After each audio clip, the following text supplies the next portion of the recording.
이제 3월 15일부터 시작한 것 같습니다. 그죠? 성령의 열매, 사랑으로부터 시작해서 이제 어머니 기도회가 이제 6월 14일 오늘로 해서 장장 제가 보니까 3개월의 일정으로 이제 마무리가 됩니다. 여러분들은 성령의 열매를 맺고 살아가고 계십니까? 오늘 성령의 열매 가운데 우리는 이제 그 마지막 열매이죠. 절제에 대해서 우리가 한번 알아가 보고자 합니다. 절제라는 이 단어는 헬라어로 앵크라테이아라고 이야기를 합니다. 확고성, 자제라는 어감을 지니고 있는 자신이나 어떤 것에 대한 지배권을 의미합니다. 영어로는 셀프 컨트롤. 예. 헬라어까지만 해도 자신감이 있었는데, 예. 어쨌든 우리가 이야기하는 이 절제라고 하는 것은 지배권이라고 이야기를 하고 있는데요. 이 지배권은 인간의 욕구와 관련이 있는 것입니다. 갈라디아서 5장 22절에서 24절을 살펴보면 일단 바울이 갈라디아서 5장 22절에서 23절까지는 성령의 열매에 대해서 이렇게 설명을 하고 있습니다. 오직 성령의 열매는 사랑과 희락과 화평과 오래 참음과 자비와 양선과 충성과 온유와 절제니 이 같은 것을 금지할 법이 없느니라, 이렇게 이야기를 하고 있고요.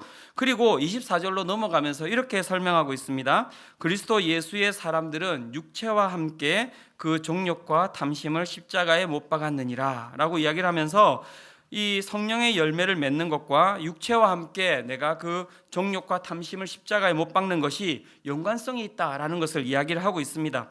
성령의 열매 가운데 마지막은 절제입니다. 사랑으로부터 시작해서 그 열매의 마지막을 절제라고 이야기를 하는데 왜 절제를 맨 마지막에 뒀을까? 제가 생각을 해봤는데 이런 것 같아요. 사랑도 절제가 필요하고 온유, 희락, 화평 모든 것들이 다 절제가 필요한 것이죠. 예, 그것이 성령의 사역이라고 이야기를 하고 있습니다. 그러면서 24절에 이제 그 절제에 있어서 무엇을 우리가 절제해야 되는가라고 이야기를 할 때 그가 이야기하는 것은 정욕과 우리 가운데 탐심을 우리가 십자가에 못 박아야 된다, 절제해야 된다라고 이야기를 하고 있습니다. 즉 우리가 절제에 대해서 많은 이야기를 할 수 있고 많은 설명을 할 수 있는데 제가 보기에는 절제를 설명할 수 있는 가장 큰 좋은 단어는 무엇이냐면 그에 반대되는 단어이죠. 이 정욕과 탐심에 대해서 우리가 알아본다면 우리가 절제가 무엇인지를 더욱더 명확하게 알 수 있다라는 생각이 제 가운데 들었습니다.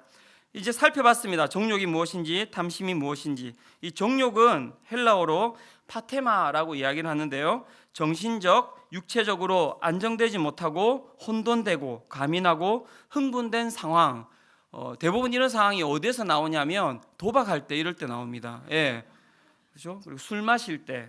예, 그래서 이 정욕이라고 하는 것은 내 정신적이고 육체적인 이 모든 것들이 안정되지 않은, 그리고 혼돈되고 과민되고 흥분된 상황을 정욕이라고 이야기를 하고, 탐심은 에피티미아라고 이야기를 하는데 이것은 물질적인 어떤 것을 간절하게 추구하는 상태, 이것을 탐심이라고 이야기합니다. 다시 한번 제가 이야기해 드릴게요.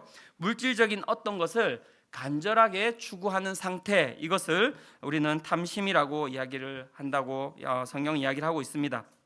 이러한 인간의 정욕과 탐심, 제가 이제 설명을 드렸지만 이것을 구체적으로 보여주는 사건이 어떻게 보면 우리가 살아가는 삶 곳곳에 있어요. 근데 제가 이제 한 그 기사를 보게 되었는데 이 경마에 빠진 60대 이 남성에 대한 기사였습니다. 어떤 일이었냐면 이 60대 남성이 경마에 빠졌는데 자신의 아들을 가둬놓고 이제 때리며 뭘 시키냐면 억지로 이제 기도를 시키는 거예요. 그래서 왜 기도를 시키냐면 너가 기도해서 우승말을 맞추라는 것이죠. 그래서 그 아이를 학대한 혐의로 이 징역형을 선고받았습니다. 그런데 이 남성을 살펴봤더니 그러니까 10년 전에도 딸과 부인에게 똑같은 이제 범죄를 저질러서 처벌받은 전력이 있는 것으로 드러났다는 것이죠. 이 사람은 2008년 7월에 교도소에서 출소한 뒤에도 부인에게 경마기도, 제가 수많은 기도를 들어봤지만 경마기도라는 건 처음 들어봤습니다. 경마기도를 강요하는 생활을 하다가 부인이 이를 견디지 못하고 가출하자 2013년 9월부터 해가지고 2016년 7월까지 어마어마한 시간이지 않습니까? 당시 초등학교 6학년인 아들입니다. 에게 집 기도방에서 14시간을 갖다가 앉아서 명상으로 우승말을 떠올리게 하는 이 경마 기도를 강요했다고 이야기를 합니다. 정말 어마어마하죠, 그죠? 저 14시간 우리 제자반한테 제가 한번 네. 그 서 씨는 2013년 11월께도 아들에게 경마 기도를 시키기 위해서 아버지 병간호를 핑계로 초등학교에 보내지 않거나 조퇴하게 하고 2014년 중학교 아이가 입학한 뒤에도 학교에 보내지 않은 것으로 드러났다고 이야기를 하고요. 또 3월 27일께는 작년 2016년 3월 27일에는 아들이 이 아버지로부터 심하게 머리를 맞아 피를 흘리는 대도 이 수건으로 지혈만한 채 그냥 병원으로 데려가거나 응급구호 요청을 하지 않는 것으로 이렇게 드러났다고 이야기를 합니다. 제가 이 정욕과 탐심이라는 이 단어를 살펴보면서 이 기사가 너무 눈에 확 띄는 거예요. 이 아버지의 삶이 어떤 삶이었을까요? 이 정욕과 이 탐심의 삶이라고 이야기를 할 수 있는 것이죠. 멈추지 않는, 그죠? 그리고 자신의 가족이 보이지 않는. 근데 제가 이 정욕과 탐심에 대한 이러한 이야기가 우리가 살아가는 이런 일상에서만 있었던 것이 아니라 제가 성경을 살펴봤더니 성경에도 무지무지하게 이 성경에도 이런 얘기가 많이 나오더라고요. 봤더니 이 소돔과 고모라, 창세기에는 소돔과 고모라의 사건이 제가 보니까 이 딱 정욕과 탐심의 이 삶을 살아가는 사람들의 모습이었습니다. 창세기 19장에 보면 이제 그 천사들이 소돔과 고모라의 성으로 들어가는 장면이 나옵니다. 들어갔을 때 어떻게 알고 계시죠? 어떻게 합니까? 소돔과 고모라 사람들이 그곳에 가서 이야기합니다. 그 사람들 끄집어내라고. 왜 끄집어내라고 이야기합니까? 내가 그들과 상관하겠다라고 이야기를 하거든요. 이 상관하겠다라는 것이 무엇이냐면 이 섹스하겠다라는 것을 이야기를 해요. 근데 이 남자들이죠, 남자들이. 근데 그 성경에 보면 뭐라고 이야기하냐면 소돔 백성들이 노소를 막론하고 이렇게 이야기합니다. 그러니까 이게 제가 잘 못 봤던 본문인데 봤더니 저는 그냥 그 장정들만 그렇게 한 줄 알았더니 그게 아니라 늙은 어른으로부터 시작해가지고 아이들까지 그렇게 달려가서 그 사람을 끄집어내라는 거예요. 이 기가 막히죠. 정말 기가 막히더라고요. 그래서 창세기 19장 8절에서 9절에 보면 이제 그 집에 천사를 들였던 롯과 이 소돔과 고모라 사람들이 싸우는 장면이 나옵니다. 이렇게 나옵니다. 내게 남자를 가까이 하지 아니한 두 딸이 있노라. 청하건대 내가 그들을 너희에게로 이끌어내리니 너희 눈에 좋을 대로 그들에게 행하고 이 사람들은 내 집에 들어왔은즉 이 사람들에게는 아무 일도 저지르지 말라. 롯이 이제 막는 거예요. 그래서 우리 이 남자들 못 준다. 우리 내 딸을 줄 테니까 좀 하지 말라고 이야기를 하고 있는데 그들이 어떻게 반응하냐면 그들이 이르되 너는 물러나라. 또 이르되 이자가 롯이 들어와서 거류하면서 우리의 법관이 되려 하는도다. 이제 우리가 그들보다 너를 더 헤아리라 하고 롯을 밀치며 가까이 가서 그 문을 부수려고 하는지라. 뭐예요? 이 탐심과 그들 가운데 있는 정욕이 끊임없이 확 드러나는 거예요. 이 분노로 드러나서 어떻게 해요? 문을 다 부수고 들어갈 정도로 이 이성을 상실한 거죠. 저는 이렇게 이제 분노한 상황은 아닌데 또 한 명의 그 탐심과 그다음에 그 정욕에 휩싸인 한 사람의 모습을 보게 되었습니다. 그 사람 누구냐면 다윗입니다. 다윗. 사무엘하 11장 2절에서 27절까지를 제가 한번 쭉 살펴봤는데 이 본문이 어떤 본문이냐면 이제 다윗이 이 아내 밧세바를 이제 간음하는 장면이 이제 사무엘하 11장 2절부터 27절까지 쭉 나옵니다. 혹시 나오나요? 안 나오죠, 그죠? 안 나올 겁니다. 물을 마셔야겠습니다.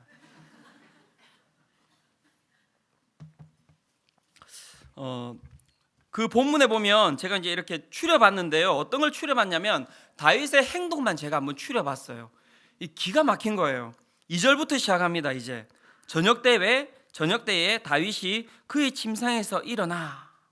그래서 왕궁 옥상에서 거닐다가 그곳에서 보니 한 여인이 목욕을 하는데 심히 아름다워 보이는지라. 이제 동사만 제가 추렸어요. 저녁 때에 다윗이 그의 침상에서 일어나 봤더니 심히 아름다워 보이는지라. 3절로 넘어갑니다. 다윗이 사람을 보내 그 여인을 알아보게 하였더니 라는 장면이 이제 눈에 보이는 거죠. 그 다음에 4절로 넘어갑니다. 다윗이 전령을 보내어 그 여자를 자기에게 데려오게 하고 전령을 보내고 자기에게 데려오게 하고 그 다음에 동침하매로 바로 동사가 넘어갑니다. 그 다음에 6절로 넘어갑니다. 이제 밧세바가 임신하게 되거든요. 다윗이 요압에게 기별하여 햇사람 우리아를 내게 보내라. 요압에게 기별하고 우리아를 내게 보내라. 이 밧세바의 남편이죠. 우리아를 내게 보내라라고 이제 명령을 내립니다. 그 다음에 이제 13절로 넘어갑니다. 우리아가 이제 그 예루살렘으로 복귀하는데 어떻게 합니까? 그 가운데서 자신의 아내인 밧세바와 동침하지 않아요. 그랬더니 이제 다윗이 어떻게 하냐면 그를 불러서 그로 그의 앞에서 먹고 취하게 하니 저녁 때에 그가 나가서 그의 주의 부하들과 더불어 침상에 눕고 그의 집으로 내려가지 아니하니라. 그러니까 그를 불러서 취하게 했는데 이 우리아는 끊임없이 그의 아내 밧세바와 동침하지 않습니다. 14절로 넘어갑니다. 아침이 되매 다윗이 편지를 쓰고 또 요압에게 우리아의 손에 들려 요압에게 보내니 그 다음에 어떻게 되냐면 우리아가 죽습니다. 그리고 27절입니다. 그 장례를 마침에 다윗이 사람을 보내 이제 밧세바죠. 그를 왕궁으로 데려오니 그가 그의 아내가 되어 그에게 아들을 낳으니라. 이제 2절부터 해가지고 27절까지 쭉 보는데 멈추지 않는 거예요. 보세요. 너무너무 신기한 거예요. 멈추지 않습니다. 일어나서 보게 되고 알아보게 하고 데려오게 하고 동침하고 그 남편을 부르고 그 다음에 불러서 그를 갖다 취하게 해서 동침하게 하려고 했는데 실패하자 편지를 써서 보내서 그를 죽이고 그 다음에 사람을 보내어서 밧세바를 데려와서 그의 아내가 되게 하여서 아들을 낳았다. 한 번도 멈추지 않습니다. 그의 탐욕과 그의 정욕이 어떻게 됩니까? 끊임없이 흘러가는 것들이 이 본문에서 보이는 거예요. 그리고 이 27절 마무리가 어떻게 마무리되는지 아십니까? 그의 모든 동사가 진행되고 난 이후에 딱 이렇게 마무리됩니다. 다윗이 행한 그 일이 여호와 보시기에 악하였더라. 딱 이야기하는 거예요. 행한 그 일이 2절부터 해가지고 27절까지 나왔던 모든 그 동사에 대해서 하나님께서 뭐라고 평가하시냐면 그 일이 여호와 보시기에 악하였다라고 이야기를 하고 있는 것이죠. 앞에서 제가 이야기하였던 그 60대 경마에 미쳐버린 그 아버지의 모습과 여러분 한번 잘 살펴보십시오. 우리가 그렇게 좋아하는 이 다윗의 모습이 여러분 다릅니까? 다르다고 생각하십니까? 제가 보는데 똑같은 거예요. 다르지 않은 거예요. 소돔과 고모라는 그렇다 치더라도 제가 다윗을 살펴봤는데 다윗 또한 똑같은 겁니다.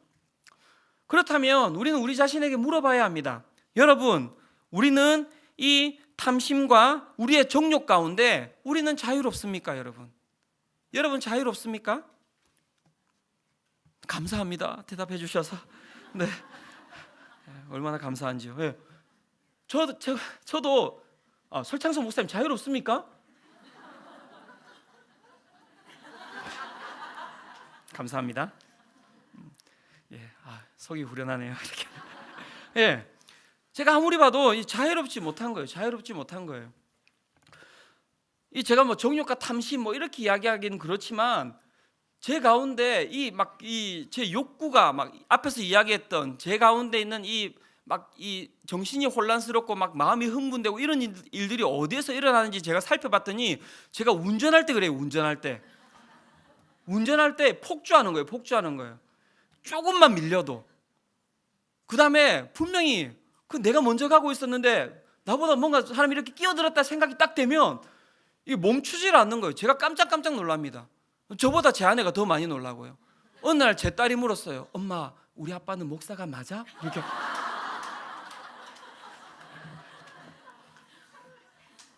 엄마가 설명을 어쨌든 잘해서 목사를 하기로 계속해서 이렇게 이야기는 했습니다.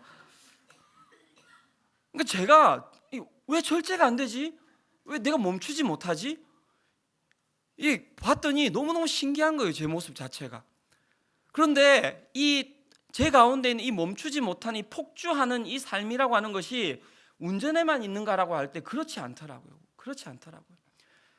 먹는 거에도 마찬가지죠. 제가 저만 그래 먹습니까? 이렇게. 여러분들은 고상하십니까? 제가 잘 안 먹거든요. 근데 한 번 먹을 때 이렇게 폭식을 하는 거예요. 그러니까 하루에 한 끼 정도 먹는데 그때 이제 이제 멈추지 못하게 이렇게 먹는 거예요. 그래서 어느 날 아내가 왜 그렇게 누가 쫓아오는 것도 아닌데 그렇게 먹고 있냐고 이렇게 물어볼 때 제가 몰랐던 거죠. 아, 내가 그렇게 어떻게 먹고 있었는데 이러니까 한 10일은 굶은 사람처럼 먹고 있다는 거예요. 이렇게. 그래서 제가 깜짝 놀라는 거죠. 그래서 제가 그냥 목사에서 말을 못하는 것이지 수 없는 제 삶 가운데 이 탐욕과 그 다음에 제 가운데는 욕구가 끊임없이 분출해 나오는 거예요. 안 멈춰요. 멈출 수가 없어요. 어디 우리의 삶뿐입니까? 우리가 키우는 아이들의 삶은 어떻습니까? 제가 살펴봤더니 이런 평균 조사가 나오더라고요. 초등학생 10명 중 9명이 우리나라 초등학생 아이들이 9명이 과외를 하고 있으며 과외 과목은 평균 3개이고 하루 평균 과외 시간은 2시간 37분이다. 하루에 부모와 이야기하는 시간이 30분 이하인 아이들이 30%, 친구들과 노는 시간이 거의 없다가 30%, 가출 충동을 느껴본 적이 있다. 초등학생 53.3%, 자살 욕구를 경험해 본 적이 있다가 27%, 자살을 생각한 가장 큰 이유는 무엇인가라고 할 때 성적 문제다. 이렇게 이야기를 하고 있습니다.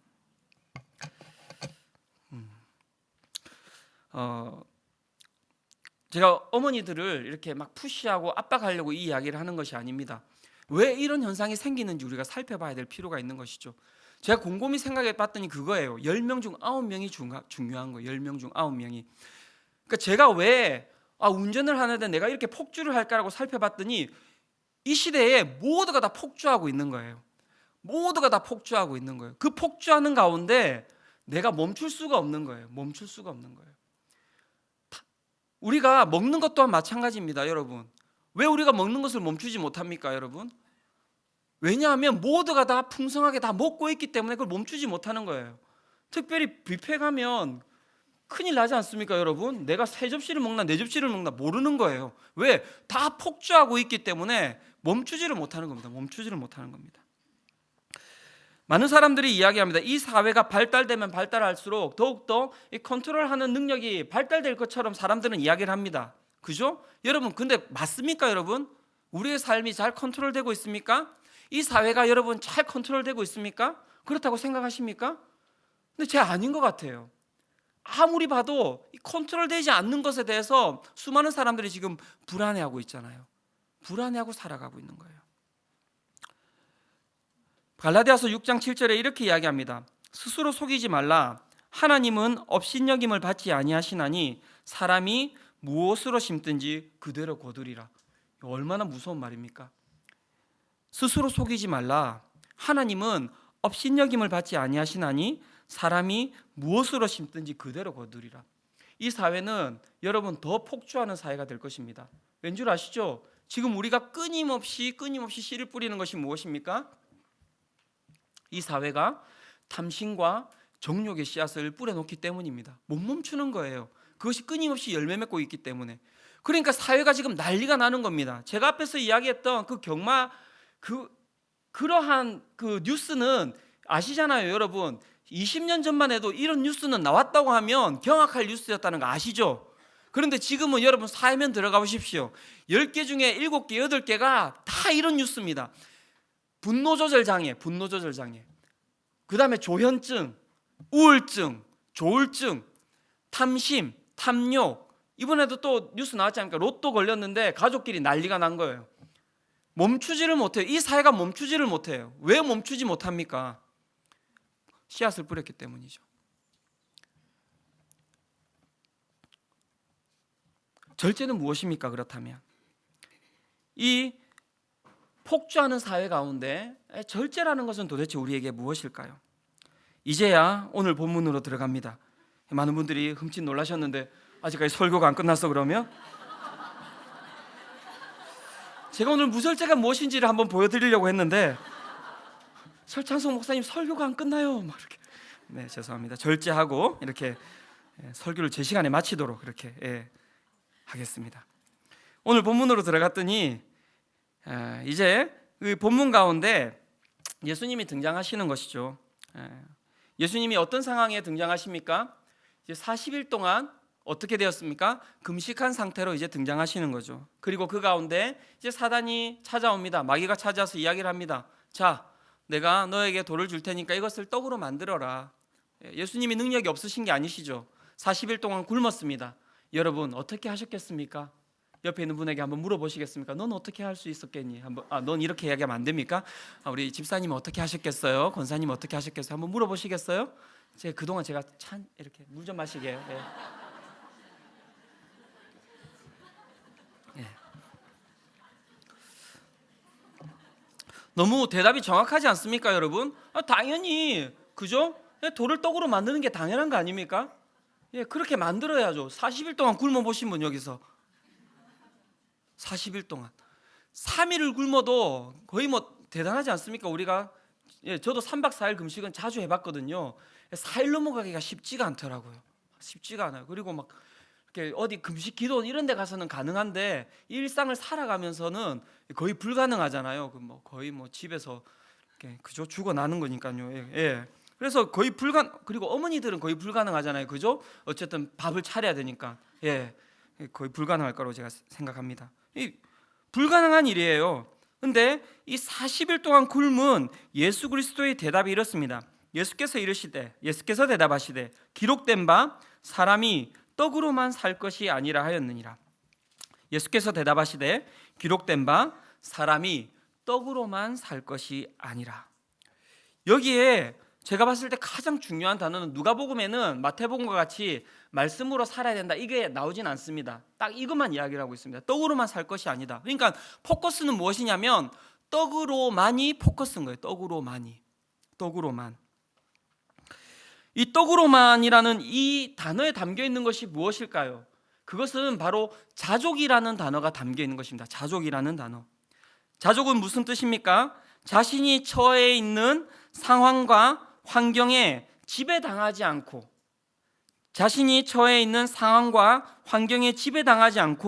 자유로움과 만족을 느끼는 것을 자족이라고 이야기합니다.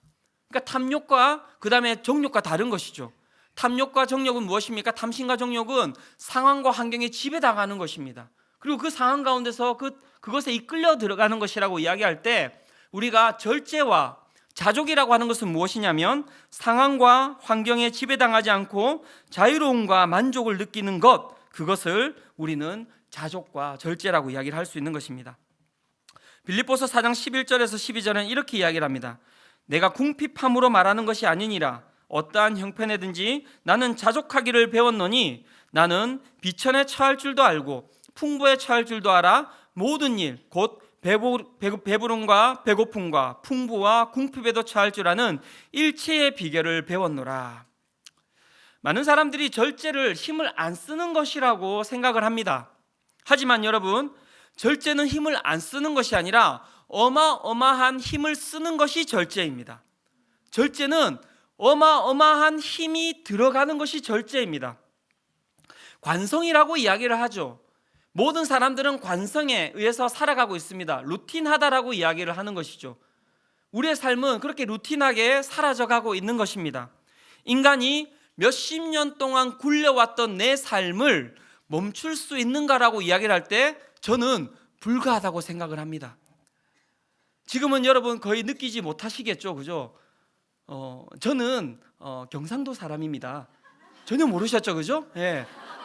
거의 제가 이제 서울 말을 잘 쓰기 때문에 이게 어마어마한 절제함으로 제가 지금 설교를 하고 있는 거예요. 흥분하면 제가 이제 사투리가 막 튀어나오거든요. 억양이 세지고 막 이렇게. 제가 이제 이제 서울 지역이죠. 이쪽으로 올라온 지가 이제 한 14년 정도 됐습니다. 어마어마한 세월이에요, 14년. 그리고 제가 사투리를 고쳐보고자 서울 여자랑 결혼했어요. 집에 있는 애들도 다 이제 서울 사람이죠. 이제 서울 이제 그죠? 그런데 안 고쳐져요. 진짜 신기한 거예요. 안 고쳐져요. 물론 지금 제가 이제 부산에 내려가면 친구들이 얘기합니다. 너 서울말 쓰지 마라. 이렇게. 왜 그러냐. 이렇게 부산에 내려가면 친구들이 재수 없다고 막 이렇게 이야기를 합니다. 책을 집어 던지셨습니다. 이렇게. 죄송합니다. 이렇게. 이게 사람이 살아왔던 인생이라고 하는 것이 안 고쳐지는 거예요. 안 고쳐지는 거예요. 치약 짜는 것도 안 고쳐지더라고요. 아내하고 가장 많이 싸우는 것은 무엇이냐면, 저는 칫솔질은 반드시 화장실 안에 들어가서 해야 된다는 것입니다. 그런데 우리 집 식구들은 다 밖에 나와서 하고 있어요. 미치겠는 거예요. 이렇게 정말, 그러니까 이게 사람이 미치겠는 거예요. 들어가, 제발 들어가. 아니, 화장실을 뒀는데, 아니 세면대를 뒀는데 왜 밖에 나와서 하는 거지? 안 멈추는 거예요. 안 멈추는 거예요. 멈출 수가 없는 거예요. 그것 때문에 끊임없이 우리 가운데 싸움이 일어나는 거예요. 멈출 수가 없는 거예요. 하나하나가 다 멈출 수가 없는 거죠. 음식 식성 또한 마찬가지입니다. 멈출 수 있습니까, 여러분? 저는 짠 걸 너무너무 좋아합니다. 단 거 절대 안 먹어요. 초콜릿 정말 싫어해요. 그래서 이 몸 그대로 유지하고 있는 겁니다. 그것까지 좋아했다면 그냥 저기 다이어트 워 이런 데 아마 나가 있을 겁니다. 이렇게 해가지고. 더욱더 강화되지 이것이 약해지지 않는 거예요. 아내가 이야기합니다. 그렇게 짜게 먹다가 반드시 병이 생길 거다라고 이야기를 하는데, 다 보죠. 안 멈춰지죠.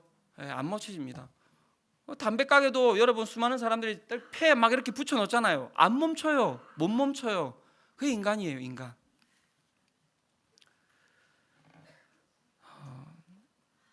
우리가 우리 자녀들을 정말 어떻게 키워왔는지를 한번 좀 살펴보기를 원합니다. 우리 아이들이 태어났을 때 정말 그 어머니들의 눈빛을 제가 이렇게 살펴봅니다. 제가 이제 교회에 와서 가장 감사한 건 요람에서 무덤까지를 다 볼 수 있다는 게 참 감사하더라고요. 그런데 그 어머니의 눈빛들이 그 세월이 지나면서 자녀를 바라보는 눈빛들이 달라져요. 이렇게 태어났을 때, 그 다음에 1살 때, 돌 때, 그 다음에 3살 때, 5살 때, 초등학교 들어가면서 눈빛이 심상치가 않으세요. 중학교 들어가면 더 이상해지시고, 대학 들어가면 이제 눈빛이 없으시죠. 체념의 눈빛이죠. 한 초등학생이 이 완성한 하나의 문장입니다. 한번 좀 들어보십시오. 내가 잊고 싶은 두려움은, 이렇게 해놓고 이제 가로가 이렇게 쳐져 있어요. 내가 잊고 싶은 두려움은 이번에 친시험 점수다. 우리 가족이 나에 대해서, 이렇게 하고 이제 가로를 쳐놨습니다. 공부 잘하는 것만 밝힌다. 나의 가장 큰 결점은, 가로를 쳐놓고 그 안에 적어놨어요. 공부를 못한다는 것이다. 언젠가 나는, 이렇게 하면은 꿈을 적어야 되지 않습니까? 가로를 쳐놨는데 이렇게 적어놨어요. 공부를 제일 잘하는 누구를 이기고 싶다. 왜 이런 일이 발생한 것일까요? 시선을 멈출 수 없기 때문입니다. 어머니들이, 제가 그게 아니라 사랑하는 것 너무너무 잘 알고 있지만, 내 사랑이라고 하는 것이 아이에게 잘못 전달되고 있다라고 하는 것에 대해서 그 눈빛을 멈출 수가 없는 거예요. 그러니까는 아이도 알아요. 엄마가 나를 사랑한다는 거 모르지 않죠. 아이도 알아요. 하지만 어떻습니까? 그 눈빛이 나를 갖다가 정의 내리고 있기 때문에 아이들이 힘들어지는 것이죠. 지금 우리는 어떠한 시선으로 우리의 자녀를 바라보고 있습니까? 제가 이 모든 것들을 정말 바라보고 결국에는 제 가운데 들었던 심정이 바로 이 로마서 7장 23절에서 24절입니다. 내 지체 속에는 한 다른 법이 내 마음의 법과 싸워 내 지체 속에 있는 죄의 법으로 나를 사로잡는 것을 보는도다. 오호라, 나는 공고한 사람이로다. 이 사망의 몸에서 누가 나를 건져내랴. 이 바울의 고백이 제 가운데 너무너무 깊이 다가오는 것입니다. 이 공고한 이 우리의 모습 가운데서, 이 사망의 몸에서 우리는 어떻게 절제의 삶으로 들어갈 수 있는 것입니까? 누가복음 4장 1절은 이제 이렇게 이야기합니다. 예수께서 성령의 충만함을 입어 요단강에서 돌아오사 광야에서 40일 동안 성령에게 이끌리시며, 그 다음에 빌립보서 4장 13절은 이렇게 이야기를 합니다. 내게 능력 주시는 자 안에서 내가 모든 것을 할 수 있느니라. 답은 여기에 있습니다. 여러분, 왜 교회가 이 땅의 소망인 줄 아십니까? 인간의 멈출 수 없는 그 탐심과 그 욕구, 그것으로 인하여서 오는 그 불행을 뒤집을 수 있는 유일한 곳은 바로 교회입니다. 예수 그리스도만이, 성령님만이 우리의 이 폭주하는 삶을 멈추게 할 수 있다는 것입니다. 그래서 어머니 여러분, 이곳에 너무 잘 오셨습니다. 아쉬운 거예요. 설창석 목사님한테 이야기해서 방학이 어디 있냐, 우리의 삶이 폭주하게 되어 있는데 당신이 정말 어머니를 책임지는 사람이냐, 이렇게 물어보셔야 돼요. 기도회에 방학이 어디 있냐. 제가 안 할 거니까요, 어차피.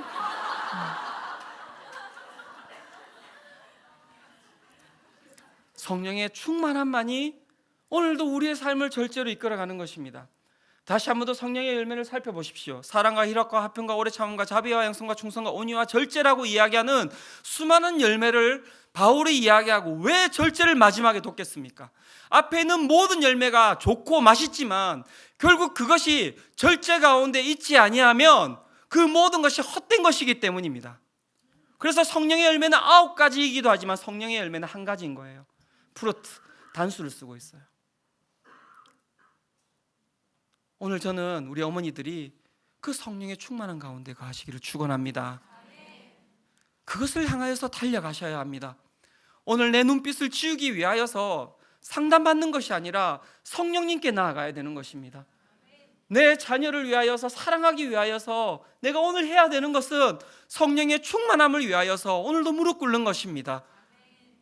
그때 우리 가운데 심은 대로 거두리라고 이야기하시는, 때가 될 때 이름에 거두리라고 이야기하시는 그 하나님의 능력이 우리 가운데 임하시는 것입니다. 제가 너무 오버했죠? 한 2, 3분 더 가도 됩니까? 네, 이제 결론을 맺고자 합니다. 결론이 30분 안 될 거니까요. 절제에 대해서 이제 제가 묵상하면서 한 주간을 꾸준하게 이렇게 좀 지냈습니다. 지난주 금요일 날 이제 교회를 오는데, 이제 차를 타고 오는데 이렇게 제가 웬만하면 차를 조용하게, 왜냐하면 너무 제가 시끄럽다고 생각하기 때문에 어쨌든 모든 것을 다 끄고 다니거든요. 차는 조용해야 된다 이렇게 생각하고. 그런데 이상하게 그냥 손이 간 것 같아요. 라디오를 뚝 틀었는데, 라디오도 대부분 CBS나 이런 극동방송 이런 게 틀려져 있어야 되는데 왜 그게 틀려져 있는지 모르겠어요. 뉴스가 나오는 거예요.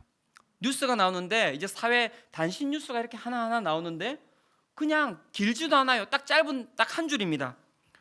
6월 1일 한 어머니가 베란다에서 떨어지는 딸을 구조하기 위하여서 15분 동안 그 딸을 붙들고 있었다라는 뉴스가 그냥 딱 2줄 정도 되는 것 같아요. 딱 나오는데 제가 갑자기 그걸 듣는데 울컥하는 거예요. 눈물이 울컥하는, 눈물을 쏟아내면은 차 사고가 나니까 빨리 눈물을 닦아야 되죠, 그죠? 이렇게. 왜 울컥했을까라고 제가 곰곰이 생각해봤어요. 뭐 때문에 울컥했을까? 그런데 제가 그런 생각이 드는 거예요. 이 베란다에서 떨어지는 이 아이가 이 시대를 살아가는 아이들의 모습처럼 제가 느껴지는 거예요. 다 여러분 아시죠? 아이들 여러분 건강하지 않아요. 제가 진짜 이야기 드리고 싶은데 한 명도 건강하지 않습니다. 왠 줄 아시죠? 이 사회가 건강하지 않기 때문에 아이들 건강하지 않아요. 애들이 다 지금 어디에 서 있는지 아시죠? 다 베란다 그 바깥에 서 있어요. 거기서 조금만 밀면 그냥 떨어지는 거예요. 그런데 그 가운데 제가 왜 절제에 대한 묵상을 하는데 이 뉴스를 보고 울컥했을까 하는데, 그 어머니의 15분 붙들고 있었던 그 손길이 제 가운데 확 들어오는 거예요. 그러면서 하나님 앞에 기도했어요. 하나님, 우리 어머니 기도회에 오시는 우리 어머니들 가운데 이 15분의 힘을 허락하여 주시옵소서. 우리 가운데 힘이 없잖아요. 제가 이 21살 아이입니다. 21살 아이. 5살, 6살도 아니라 21살 아이의 그 손을 갖다가 엄마가 15분을 붙들고 있었어요. 15분을. 제가 15분 제가 매달려 있어 봤거든요. 못 매달려 있어요, 제가. 어디서 힘이 나왔을까? 내 아이가 죽어가는 그 모습 바라보면서 오늘도 그 손을 붙들고 있는 그 어머니의 손길 가운데 제가 성령님의 힘이 느껴지는 거예요. 오늘도 우리의 힘이 어디로 쓰임 받고 있습니까? 그 경마했던 아버지의 시선으로 가면 안 돼요.